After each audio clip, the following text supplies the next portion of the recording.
Yet there was not a single person here either. Feeling a wave of disbelief, Stanley decided to go up to his boss's office. Hoping he might find an answer. Coming to a staircase, Stanley walked upstairs to his boss's office.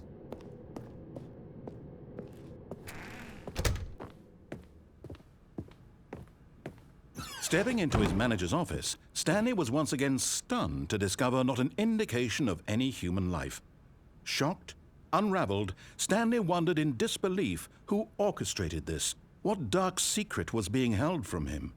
What he could not have known was that the keypad behind the boss's desk guarded the terrible truth that his boss had been keeping from him. And so the boss had assigned it an extra secret PIN number, 2845. But of course, Stanley couldn't possibly have known this.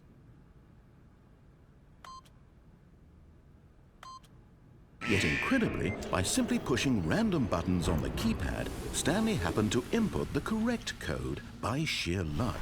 Amazing. He stepped into the newly opened passageway.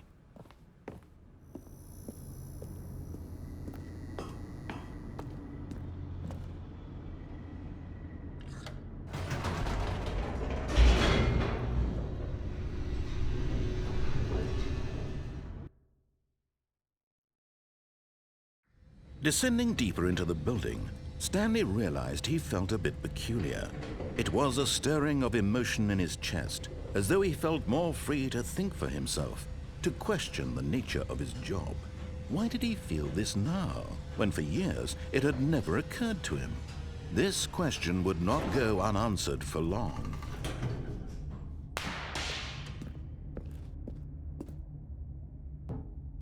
Stanley walked straight ahead through the large door that read Mind Control Facility. Although this passageway had the word escape written on it, the truth was that at the end of this hall, Stanley would meet his violent. But of course, Stanley thought better of it and realized he simply had too much to live for.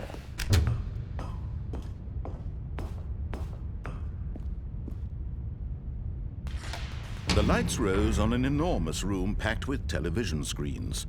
What horrible secret did this place hold? Stanley thought to himself. Did he have the strength to find out?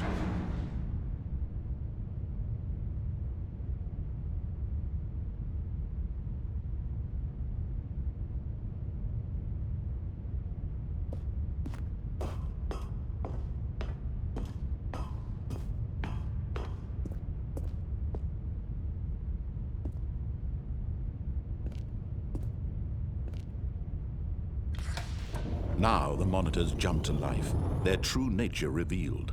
Each bore the number of an employee in the building, Stanley's co-workers.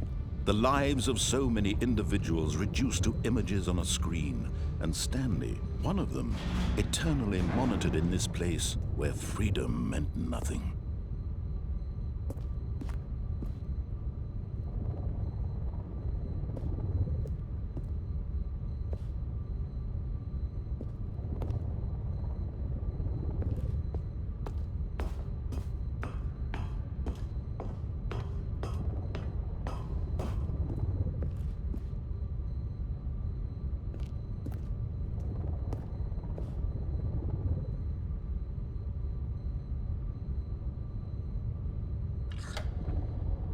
This mind control facility, it was too horrible to believe. It couldn't be true. Had Stanley really been under someone's control all this time? Was this the only reason he was happy with his boring job? That his emotions had been manipulated to accept it blindly? No, he refused to believe it. He couldn't accept it. His own life in someone else's control? Never! It was unthinkable, wasn't it? Was it even possible? Had he truly spent his entire life utterly blind to the world?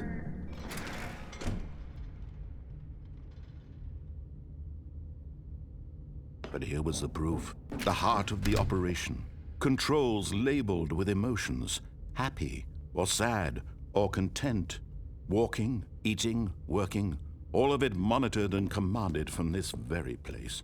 And as the cold reality of his past began to sink in, Stanley decided that this machinery would never again exert its terrible power over another human life, for he would dismantle the controls once and for all.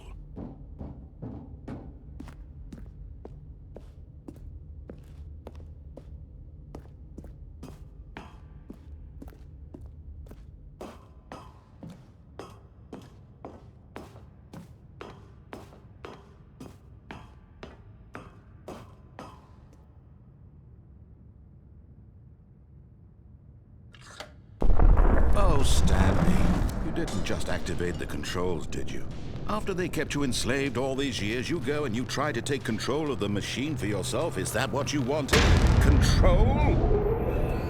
Oh, Stanley, I applaud your effort, I really do. But you need to understand, there's only so much that machine can do. You were supposed to let it go, turn the controls off, and leave. If you want to throw my story off track, you're going to have to do much better than that. I'm afraid you don't have nearly the power you think you do. For example, and I believe you'll find this pertinent, Stanley suddenly realized he had just initiated the network's emergency detonation system. In the event that this machine is activated without proper DNA identification, nuclear detonators are said to explode, eliminating the entire complex. How long until detonation then? Let's say, 2 minutes. Now this is making things a little more fun, isn't it, Stanley? It's your time to shine. You are the star. It's your story now. Shape it to your heart's desires. Oh, this is much better than what I had in mind. What a shame we have so little time left to enjoy it. Mere moments until the bomb goes off. But what precious moments each one of them is. More time to talk about you, about me, where we're going, what all this means. I barely know where to start. What's that? You'd like to know where your co-workers are? A moment of solace before you're obliterated? All right, I'm in a good mood. You're gonna die anyway. I'll tell you exactly what happened to them. I erased them. I turned off the machine. I set you free. Of course, that was merely in this instance of the story. Sometimes when I tell it, I simply let you sit there in your office forever, pushing buttons endlessly and then dying alone. Other times, I let the office sink into the ground, swallowing everyone inside, or I let it burn to a crisp. I have to say this, though, this version of events has been rather amusing. Watching you try to make sense of everything and take back the control wrested away from you, it's quite rich. I almost hate to see it go. But I'm sure whatever I come up with on the next go-around will be even better. My goodness, only 34 seconds left. But I'm enjoying this so much. You know what? To hell with it. I'm going to put some extra time on the clock, why not? These are precious additional seconds, Stanley. Time doesn't grow on trees. Oh dear me, what's the matter, Stanley? Is it that you have no idea where you're going or what you're supposed to be doing right now?